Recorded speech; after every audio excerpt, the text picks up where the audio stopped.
apa kabar? Senang sekali Halo Indonesia bisa menyapa Anda di rumah hari ini. Ya, serangkaian informasi terkini dan inspiratif akan kami hadirkan selama 1 jam ke depan. Antara lain, iuran bulanan BPJS Kesehatan akan mengalami penyesuaian bulan April mendatang. Ada pula penataan dan penertiban transportasi publik berbasis online. Ya, dan hari ini Halo Indonesia akan menghadirkan seorang penggagas gerakan peduli hewan terlantar. Selengkapnya dalam segmen Bincang.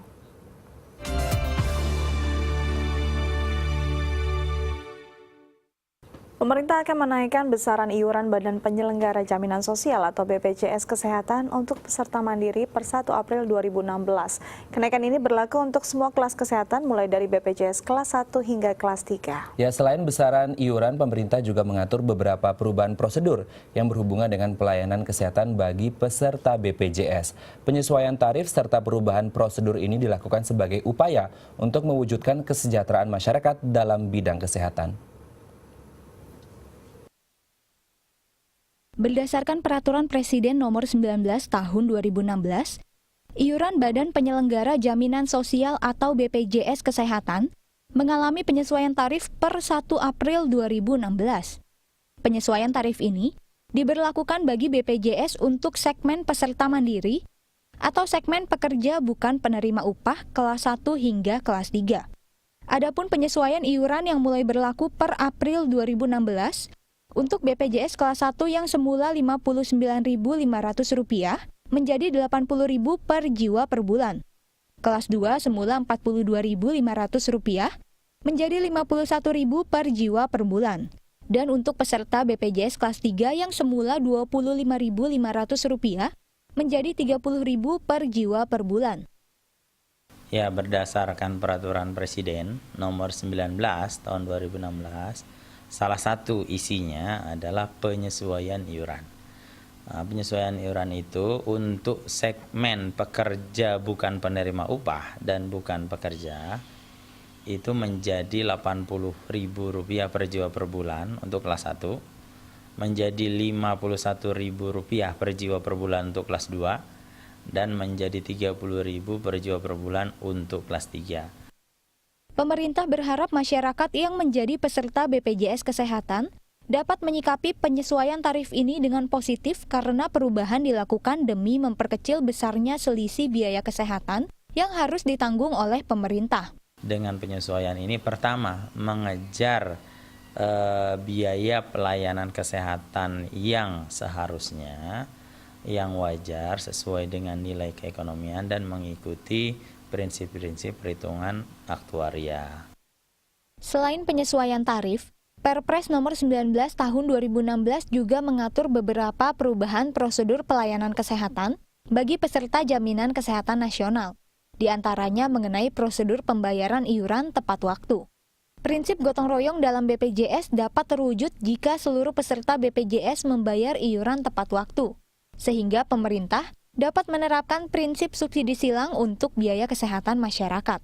Jika pada peraturan sebelumnya peserta diberikan tenggat waktu menunggak iuran selama 6 bulan setelah tanggal jatuh tempo, per 1 April 2016, peserta hanya diberikan tenggat waktu menunggak selama 1 bulan setelah tanggal 10. Sebelum akun tersebut dinonaktifkan dan peserta BPJS tidak mendapat pelayanan kesehatan. Pasal dalam Perpres tersebut menyatakan bahwa peserta yang tidak bayar iuran 1 bulan setelah tanggal 10, maka statusnya inaktif.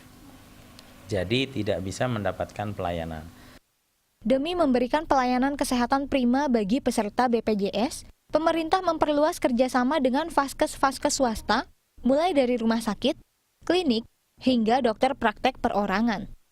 Tercatat selama 2 tahun terakhir, rata-rata pertumbuhan angka kerjasama BPJS dengan rumah sakit swasta meningkat hingga 400 rumah sakit. Ferawati, Leandro Ando, DAI TV. Yayasan Lembaga Konsumen Indonesia atau YLKI menilai penyesuaian iuran BPJS Kesehatan yang akan diberlakukan mulai 1 April 2016 nanti merupakan sebuah kebijakan yang kontraproduktif. Ya, YLKI menganggap penyesuaian iuran BPJS ini akan membebani masyarakat di tengah lesunya kondisi ekonomi Indonesia serta daya beli masyarakat yang menurun. Hak atas kesehatan merupakan hak asasi masyarakat yang pemenuhannya harus didukung penuh oleh pemerintah. Program BPJS Kesehatan yang dicanangkan oleh pemerintahan Presiden Joko Widodo diharapkan dapat menjadi solusi untuk meringankan biaya kesehatan masyarakat kalangan menengah ke bawah. Namun penyesuaian tarif BPJS terbaru yang mulai diberlakukan pada April 2016 dianggap akan membebani masyarakat Indonesia. Menurut YLKI, sejak awal tahun 2016, kondisi ekonomi Indonesia mengalami penurunan. Harga berbagai kebutuhan pokok mengalami kenaikan, dan hal ini mempengaruhi daya beli masyarakat.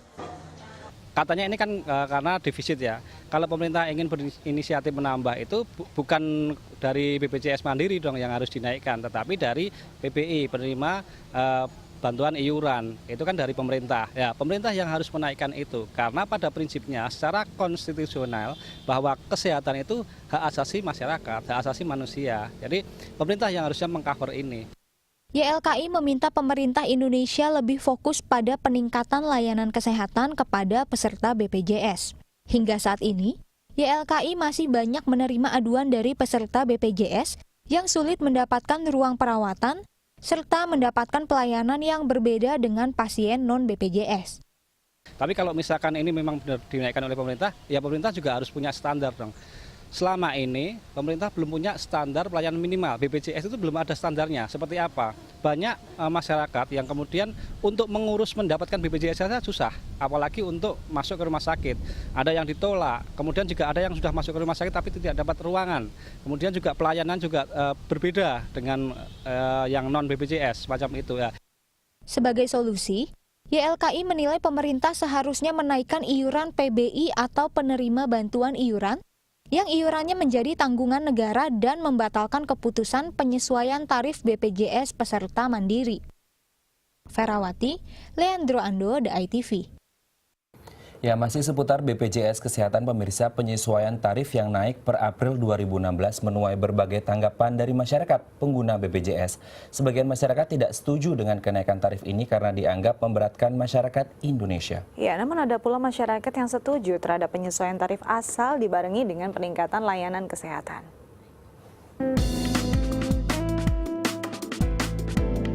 Kalau saya sih nggak setuju ya, terlalu cepat. Saya udah ikut hampir 2 tahun. 2 tahun, pertama saya ikut yang partikelir bayar sendiri. Terus sekarang diganti sama kantor. Karena kan biaya namanya gaji juga belum naik gitu. Biarpun naiknya cuma 9.000 kelas 2. Kalau dibuat setuju ya mau nggak mau kita harus mengikuti, kita harus setuju. Mau gimana lagi, kalau memang udah waktunya naik ya naik. Kita sebagai rakyat biasa harus mengikuti peraturan dari pemerintah. Ya setuju aja ya, karena memang sudah ada dari pemerintahnya seperti itu. Aturan tuh terlalu berat aturan, tapi kalau mayoritas setuju ya ikut aja, setuju gitu aja udah. Orang yang udah ada sekian, cuma sekian gitu aja, kadang-kadang juga bayarnya kita telat, apalagi naik kan jadinya tambah beban lagi. Kalau menurut saya sih kalau naik, kalau pelayanan masih seperti ini ya tidak setuju. Kalau boleh naik, tapi pelayanan harus juga ditingkatkan gitu. Penambahan rumah sakit rujukan, jadi rujukan untuk daerah-daerah tertentunya aja. Ini kayaknya untuk wilayah Jakarta Timur sini semua rata-rata. Mudah-mudahan rumah sakit rujukan untuk pengguna BPJS banyak, jadi tidak tertuju dengan rumah sakit RSUD aja. Kalau mungkin pelayanannya lebih bagus, terus agak berbelit-belit, obatnya itu komplit, jadi semua ada gitu. Tidak antri seperti ini, kan kalau seperti ini kan lihat dengan sendirinya gitu. Kayak bukan rumah sakit seperti pasar, jadi terlalu lama di antrian. Saya datang dari subuh, sudah antri ngambil tiket. Dapat nomor tiket, masih antri di polinya. Maksudnya pelayanannya itu. Terus kalau misalnya kita ada rawat inap gitu kan, kadang-kadang dibilang nggak ada kamar. Gitu. Ternyata memang ada kamar, tapi dibilang nggak ada kamar. Baik, jadi boleh saja naik, tapi memang pelayanannya harus ditingkatkan. Betul. Ya, Matt. Baik, pemirsa, kita beralih ke informasi lainnya. Semakin maraknya angkutan umum berbasis aplikasi online membuat ribuan pengemudi taksi dan angkutan umum berunjuk rasa di depan Balai Kota menuntut pembubaran taksi online. Ya, menurut Ketua DPD Organda DKI Jakarta, hal ini dapat merugikan para supir taksi konvensional yang pendapatannya terus menurun sejak taksi online beroperasi. Menurut Undang-Undang Nomor 22 Tahun 2009, penyelenggara angkutan umum harus memiliki izin usaha angkutan dari Kementerian Perhubungan dan menggunakan plat kuning pada armadanya. Namun angkutan umum berbasis aplikasi online dengan plat nomor hitam kini makin marak ditemui di Jakarta. Mulai dari angkutan umum roda 2 hingga roda 4 yang jumlahnya diperkirakan oleh Organda mencapai 200.000 unit. Pertumbuhan angkutan berbasis aplikasi online ini ternyata berimbas pada penurunan pendapatan pengemudi angkutan umum berplat kuning. Bahkan Organda mencatat sudah ada 5 perusahaan taksi yang merugi. Bayangkan sama kamu kalau seandainya ada 60.000 lebih rata-rata satu mobil 2 supir saja. Berarti ada 120.000 pengemudi angkutan umum yang akan nganggur. Kalau nganggur, problemnya kan kebanyakan sudah berkeluarga. Mau makan gitu. Nah, itulah yang menimbul keresahan pengemudi yang akhirnya mereka bersatu ingin melakukan unjuk rasa kepada pemerintah, termasuk kepada Pemda DKI. Agar tidak semakin mengkhawatirkan, Organda DKI Jakarta meminta pemerintah menertibkan angkutan umum berbasis aplikasi online. Salah satu caranya adalah dengan menerbitkan peraturan yang mengatur penggunaan plat kuning dan besaran tarif argometer taksi dan ojek online, agar dapat bersaing secara sehat. Sebelumnya, ribuan pengemudi taksi dan angkutan perkotaan berunjuk rasa di depan Balai Kota Jakarta menuntut pembubaran taksi berbasis aplikasi online. Yeremia Tera, Alif Ramadan, DAI TV. Walaupun dinilai ilegal, transportasi berbasis aplikasi online tetap jadi pilihan favorit masyarakat dalam melakukan perjalanan. Ya, mayoritas masyarakat menilai taksi dan ojek online lebih mudah dan murah jika dibandingkan dengan yang konvensional.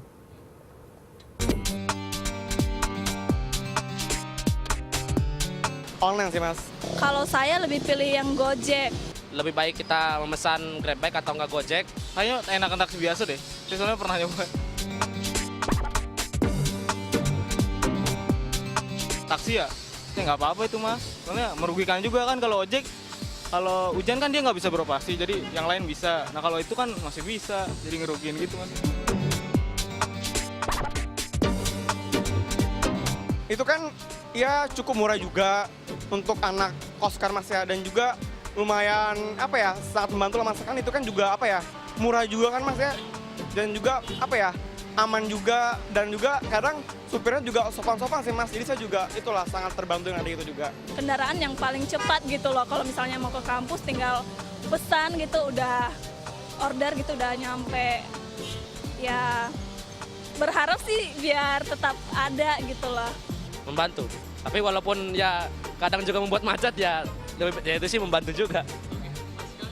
Setelah sempat dilarang, bus APTB kini kembali diperbolehkan beroperasi di dalam kota Jakarta. Ya, peraturan ini dikeluarkan setelah para operator bus APTB sepakat untuk tidak memungut tarif tambahan Rp5.000 di luar tarif resmi Transjakarta. Angkutan perbatasan terintegrasi bus Transjakarta atau lebih dikenal dengan sebutan bus APTB kini kembali beroperasi di dalam ruas jalan ibu kota.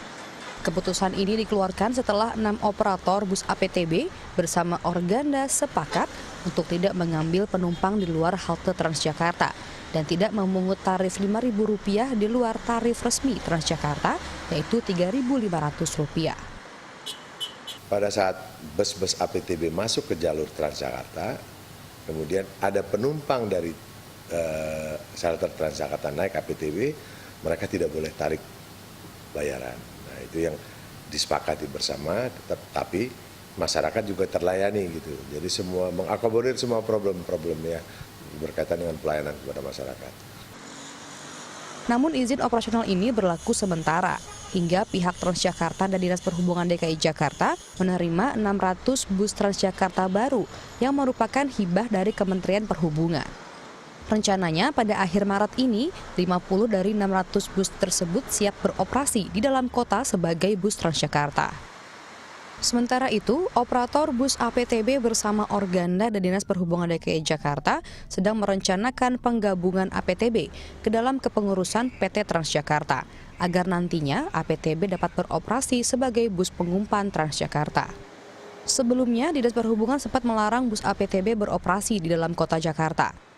Sebab bus APTB tidak memiliki izin operasi dari Kementerian Perhubungan dan operator bus kerap mengambil tarif tambahan Rp5.000 di luar tarif resmi Transjakarta. Yeremia Tera, Alif Ramadan, DAI TV. Walau sempat bermasalah, bus APTB yang menghubungkan kota penyangga dengan Jakarta ini ternyata masih digemari masyarakat. Ya, pasalnya bus APTB dinilai nyaman, aman, dan juga cepat. Inilah APTB, bus berwarna biru yang menghubungkan Jakarta dengan daerah penyangga seperti Ciawi, Cibinong, dan Bekasi ini ternyata cukup membantu transportasi masyarakat. Seperti halnya Asep, yang hampir setiap hari melakukan perjalanan dari rumahnya di Ciawi Bogor ke kantornya di Pancoran Jakarta Selatan menggunakan jasa bus APTB. Dengan tarif Rp16.000 sekali jalan, Asep menilai bus APTB lebih nyaman, aman, dan terjangkau jika dibandingkan angkutan lain dengan rute yang sama. Ya kalau menurut saya sih, pribadi saya lebih enak APTB. Satu, keamanannya, kedua, fasilitasnya juga nggak terlalu sempit gitu. Kalau pakai preman kita kan mobilnya kecil, satu juga ruangnya sempit.